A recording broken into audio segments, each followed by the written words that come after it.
નમસ્કાર, આપ જોઈ રહ્યા છો નેશન પ્લસ ન્યૂઝ. હું છું આપની સાથે હેતલ ભગત. ગુજરાત રાજ્ય સંસ્કૃત બોર્ડ શિક્ષણ વિભાગ અને જિલ્લા શિક્ષણ અધિકારીની કચેરીના સંયુક્ત ઉપક્રમે બોડેલી ખાતેની શેઠ શ્રી H.H. શિરોવાલા હાઈસ્કૂલ ખાતે ગીતા જયંતિ મહોત્સવ યોજાયો હતો.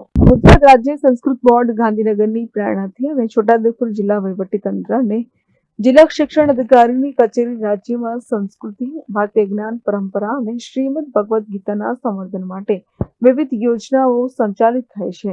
જે અંતર્ગત જિલ્લા સ્તરીય ગીતા મહોત્સવનું આયોજન પ્રોફેસર રાજેશ કગરાણાના અધ્યક્ષસ્થાને બોડેલી ખાતે કરવામાં આવ્યું હતું. આયોજિત ગીતા મહોત્સવમાં રોજકુવા ગામના સંજય રાઠવાની 3.5 વર્ષની દીકરી પરિધિ રાઠવા, જે હજી બાલ મંદિરમાં અભ્યાસ કરી રહી છે, તેમ છતાં ગીતાના 4થા અધ્યાય કંઠસ્થ કરી લીધો છે અને સ્ટેજ ઉપરથી ગીતાજીનો 4થો અધ્યાય બોલીને બતાવ્યો હતો, જે દીકરીને પ્રમાણપત્ર આપીને સન્માનિત કરવામાં આવી હતી.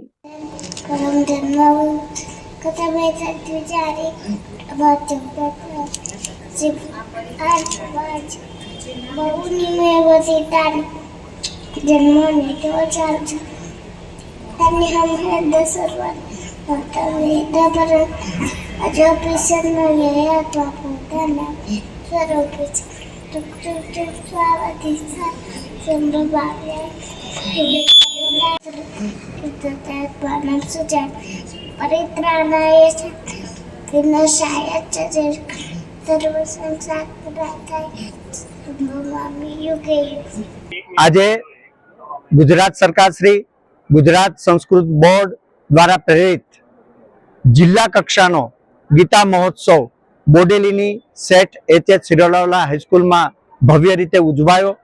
એમાં ગીતા કંઠસ્થ કરનારા બાળકો, સુભાષિતો કંઠસ્થ કરનારા બાળકોને ઇનામો આપવામાં આવ્યા અને એમને પ્રેરણા આપવામાં આવી. અને ખાસ તો આદિવાસી ક્ષેત્રના જે આ બાળકોએ સંસ્કૃત પ્રત્યે જે પ્રસ્તુતિ કરી છે એ ખરેખર અભિનંદન પાત્ર છે.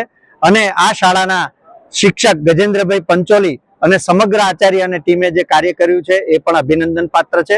હું સૌને અભિનંદન આપું છું. Rehan Patel, nation plus news, Chhota Udepur.